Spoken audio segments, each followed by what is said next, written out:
Aujourd'hui, on va juger les gens. Hi guys, j'espère que vous allez tous très bien. Aujourd'hui, dans ce nouvel épisode de Times New Romance, on va juger vos tropes préférés et je vais vous donner mon avis et mon ressenti quant à votre personnalité selon votre trope préférée. Vous l'aurez compris, on est donc sur un épisode qui est beaucoup plus chill que d'habitude. Prenez à manger et à boire et sur ce, c'est parti. Commençons par le grand et le célèbre Enemies to Lovers. La définition que j'ai, c'est deux personnages qui commencent par se détester et finissent amoureux. Enemies to Lovers. Sur BookTok, c'est une véritable tendance. C'est d'ailleurs un des tags les plus populaires avec les 3 milliards de vues en 2024. 3 milliards. C'est énorme. Et voilà mon avis quant aux personnes pour qui c'est le meilleur trope qui existe sur Terre. Tu aimes les joutes verbales, les tensions électriques et tu as un petit côté j'aime souffrir avant le happy ending. On se sait, les Enemies to Lovers sont d'ailleurs très appréciés dans la fantasy. Bonus s'il y a une scène où la nana met un couteau sous la gorge du mec. Là, on est sur un véritable Enemies to Lovers. Plus sérieusement, je pense que cette trope, c'est aussi une manière de prouver que les gens peuvent changer d'une certaine manière et que les préjugés qu'on a sur quelqu'un ne sont pas toujours fondés, voire même peuvent complètement évoluer en quelque chose de totalement nouveau. De l'amour à la haine, il n'y a qu'un pas, je vous apprends rien. Donc certes, c'est une très bonne trope, mais c'est loin d'être ma préférée. Ensuite, on a le Friends to Lovers. Alors en général, ceux qui préfèrent le Enemies to Lovers n'aiment pas forcément le Friends to Lovers puisqu'il est beaucoup plus doux. Le Friends to Lovers, c'est deux amis de longue date qui découvrent qu'ils sont amoureux. Alors c'est une tendance qui est très appréciée dans la romance contemporaine, mais qui est quand même beaucoup moins présente en fantasy. Si tu kiffes cette trope, pour moi, tu crois aux histoires d'amour construites sur la confiance et la complicité. Tu es aussi la personne qui garde toutes ses conversations Messenger depuis 2010. Avouez-le. On vous voit. Plus sérieusement, la trope Friends to Lovers, pour moi, c'est vraiment une trope qui est très belle en termes de relations saines, et c'est vraiment dans ces tropes-là que je trouve le plus de green flag. Voilà. Ensuite, passons à la trope slow burn. En définition que j'ai, c'est une romance qui prend beaucoup de temps à se développer, souvent frustrante, mais intense. Le slow burn, il est excellent quand il dure plusieurs tomes. Je ne veux rien savoir. Un vrai slow burn, c'est au moins un tome de tension complet. Alors certes, dans une romance contemporaine, c'est beaucoup plus compliqué, surtout lorsqu'on écrit des one-shots. Mais dans les sagas de fantasy, par pitié, les meilleurs slow burn que j'ai jamais lus, c'est toujours quand il y a un tome où il se tourne autour et il ne se passe rien. Il s'effleure la main au bout de 400 pages et puis après c'est la fin et tu te dis putain quoi. Bon, comme le Enemies to Lovers, le hashtag slow burn il cumule des millions de vues et il est souvent lié aux fanfictions. C'est assez bizarre et on n'y pense pas souvent, mais un slow burn dans les fanfictions c'est littéralement l'ingrédient clé pour avoir une intrigue qui tient la route. Dans les fanfictions avec par exemple Drago Malfoy et qui ne se passe rien pendant genre 70 chapitres. Dans les fanfictions, peu importe le personnage que vous prenez, à chaque fois, c'est un putain de slow burn bien long. Bien long pour bien nous pousser à lire encore plus. C'est un format qui est très addictif finalement. Au niveau du profil de la personne pour qui c'est la meilleure trope, je pense certainement qu'on est sur une type de personne qui est très patiente ou masochiste. Au choix. C'est des personnes qui aiment l'attention et qui aiment particulièrement ces chapitres où il ne se passe rien, mais où tout est là. Tous les ingrédients sont là pour une tension magnifica. Et puis après, d'un coup, tout s'envole. Alors ça peut être quand un autre personnage entre dans la pièce, ça peut être pour X ou Y raison, on s'en fout.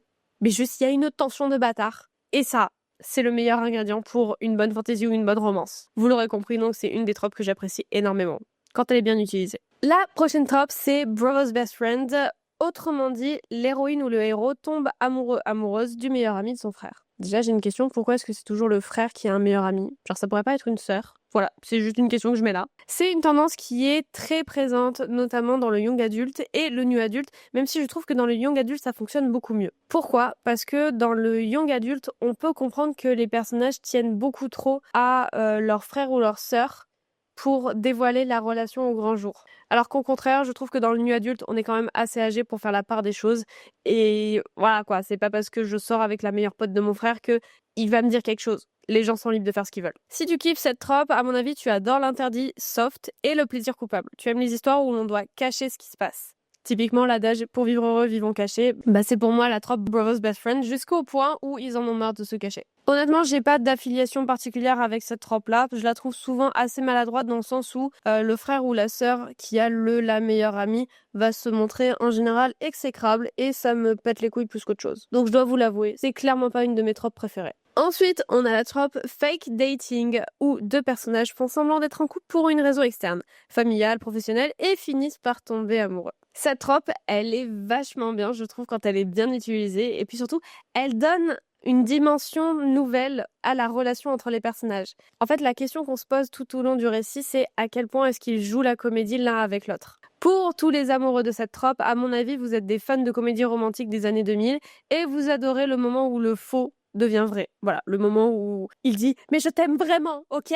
Ce n'est plus de la comédie, j'ai arrêté de jouer il y a bien longtemps. » Ça, c'est une phrase que vous retrouverez dans tous les livres fake dating. Ensuite, prochaine trope, le Only One Bed, soit la situation où les deux personnages doivent partager un lit. En bref, ils arrivent dans une auberge, il n'y a qu'un lit. Ils arrivent dans un hôtel, il n'y a qu'un lit. Oh flûte, il va falloir dormir côte à côte. Alors cette trope, elle est vachement appréciée, je pense, parce qu'elle permet un rapprochement physique des deux personnages. Mais pour moi, c'est aussi une trope qui permet d'explorer un tout petit peu plus les limites de la relation. C'est-à-dire que si les deux se mettent énormément de barrières, il y en a un des deux qui va dormir sur le canapé ou qui va dormir carrément sur le sol. C'est d'ailleurs ce qui se passe dans L'été où je suis devenue jolie. Conrad et Jeremiah dorment sur le sol, laissant à Bailey le lit double pour elle seule. Je trouve franchement que dans cette scène-là, il y a vraiment eu une utilisation du trope Only One Bed qui a été extrêmement inventive et très bien pensée. Mais donc du coup, pour le profil de la personne qui adore cette trope, je dirais que tu aimes les moments gênants, les dialogues nerveux et le « oh non, on est collés, mais on s'aime pas ». Et à mon avis, c'est un trope qui est particulièrement apprécié des personnes tactiles. Ça, c'est juste une supposition, j'ai ma théorie sur le sujet, mais voilà, dites-moi en commentaire si c'est vrai ou si c'est faux. Ensuite, dans la même veine de on est forcé à être un petit peu ensemble, c'est la forced proximity. En gros, les personnages sont obligés de passer beaucoup de temps ensemble. Pour un voyage, une mission, à cause d'une tempête de neige. À mon avis, le profil de la personne qui kiffe cette trope, c'est clairement le type de personne qui parle beaucoup et qui pense que pour connaître quelqu'un, il faut connaître tous ses secrets. Voilà. À mon avis, c'est des personnes un petit peu intrusives qui kiffent cette trope. Et quelque part, je les comprends. Dans les scénarios de Force Proximity, ils vivent souvent ensemble et donc du coup, ils connaissent tous les secrets, toutes les petites habitudes, tout de A à Z. Donc effectivement, je trouve que c'est un trope qui plaît beaucoup aux personnes qui sont assez intrusives dans l'espace des gens ou qui au contraire n'osent absolument pas poser des questions et qui du coup aiment observer les gens de par leurs habitudes et leurs comportements du quotidien. C'est aussi une autre théorie. Ensuite, on a le Grumpy X Sunshine, alors qu'il soit inversé ou pas. La définition de ce trope, c'est un personnage grognon et renfermé, plus un personnage solaire et optimiste. Et encore une fois, qu'il soit inversé ou pas, on s'en fout. Le tout, c'est qu'on ait deux personnalités complètement opposées. À mon avis, les personnes qui kiffent ce trope, c'est des gens qui croient en la complémentarité et qui adorent avoir un personnage taciturne, sarcastique, à côté d'un véritable rayon de soleil. À mon avis, c'est aussi des personnes qui ont plusieurs personnalités, qui adorent ce trope. Je m'explique. Personnellement, je peux être hyper rayonnante, tout comme je peux être hyper introvertie. Et le trope Grumpy Sunshine, c'est un trope que j'adore parce que je me reconnais dans les deux personnages et ça me fait vraiment rire. Ensuite, le 9e trope de cette vidéo, c'est Second Chance Romance. Autrement dit, deux personnes qui ont déjà été ensemble se retrouvent et retombent amoureuses. C'est pas un trope que je kiffe, forcément, parce que je suis du genre à prendre une décision et à m'y tenir jusqu'à la fin de mes jours, mais je comprends les gens qui aiment cette trope. D'ailleurs, je pense que les gens qui la kiffent, ce sont des gens qui pensent que l'amour mérite toujours une deuxième chance. Mais soyons honnêtes, c'est aussi des personnes qui stalkent leur ex pour voir s'il n'y a pas moyen d'y retourner. Juste petit conseil comme ça pour les personnes qui kiffent le Second Chance Romance, on ne ravale pas son vomi dans la vraie vie. Dans la vraie vie, quand on quitte quelqu'un, c'est qu'il y a une raison. On ne fait pas ça. Dans les livres, ça fonctionne, il n'y a pas de souci. Dans la vraie vie, c'est beaucoup plus rare. D'accord ? Quand tu recraches ton yaourt, tu vas pas le remanger.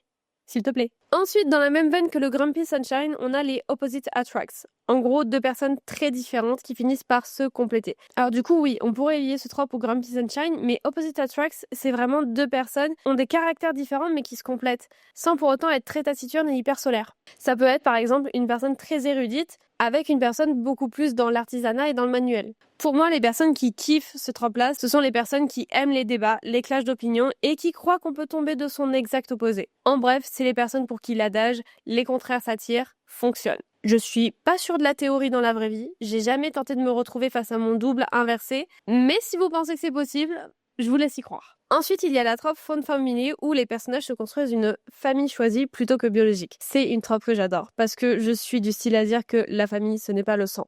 La famille, c'est vraiment juste le cœur, les valeurs, c'est beaucoup de moments partagés, c'est accepter les défauts de l'autre, etc., etc. Bref, pour moi, la famille, le lien du sang n'a rien à voir avec le fait de se sentir chez soi, de se sentir dans un foyer et d'avoir vraiment une famille. C'est donc un trope que j'adore de tout mon cœur. Et je pense que les personnes qui kiffent ce trope-là, ils adorent les histoires de loyauté et ils sont le genre de personnes qui organisent les apéros du groupe. Genre, c'est vraiment les darons des groupes de potes qui organisent tous les apéros, qui s'organisent pour les voyages, qui font les cadeaux de Noël communs, etc., etc. Et c'est des personnes pour qui la loyauté et la fidélité sont extrêmement importantes et pour qui donc la confiance en l'autre est beaucoup plus importante que le lien de sang. Enfin, la dernière trope de cette vidéo, mais pas des moindres, c'est le triangle amoureux. En gros, un personnage aime un personnage, qui aime un personnage, qui aime le personnage, en théorie. Souvent, le triangle amoureux, d'ailleurs, c'est plutôt un corner amoureux, puisqu'en fait, t'as deux personnages qui kiffent un personnage. Mais sauf que, les gars, pour moi, un triangle amoureux, c'est quand personnage A aime personnage B aime personnage C, mais personnage C aime personnage A. Ça, c'est un triangle amoureux. Mais quand personnage A et personnage B aiment personnage C, c'est un 45 degrés, je sais pas. C'est ce qu'on appelle un triangle amoureux par facilité, je pense, mais c'est plus un corner amoureux. Dit comme ça fait très joueuse de foot. Bientôt dans vos livres, le touchdown amoureux, et qui est le moment où il se rentre dedans et où il tombe par terre. Nouvelle trope. Et en vrai, ça pourrait fonctionner. Bon, les personnes qui kiffent les triangles amoureux, selon moi, c'est des gens qui kiffent le drama, les dilemmes, et qui n'arrivent pas à se décider au restaurant.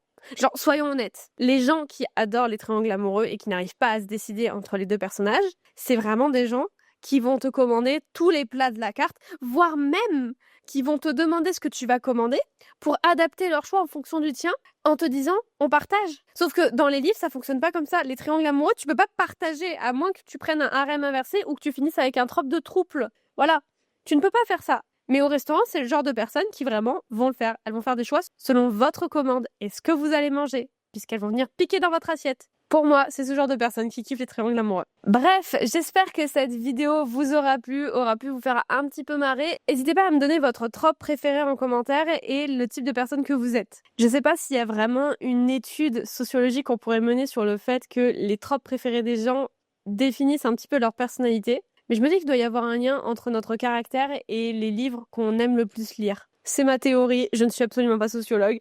Mais écoutez, ça me fait bien marrer de penser qu'il y a vraiment un lien. J'espère en tout cas que cet épisode vous aura plu. On se retrouve la semaine prochaine pour un nouveau sujet. Comme d'habitude, si vous écoutez sur Spotify, n'hésitez pas à mettre 5 étoiles au podcast. Et si vous m'écoutez depuis YouTube, likez et abonnez-vous à la chaîne. On se retrouve donc la semaine prochaine. Et d'ici là, je n'ai qu'à vous dire bye!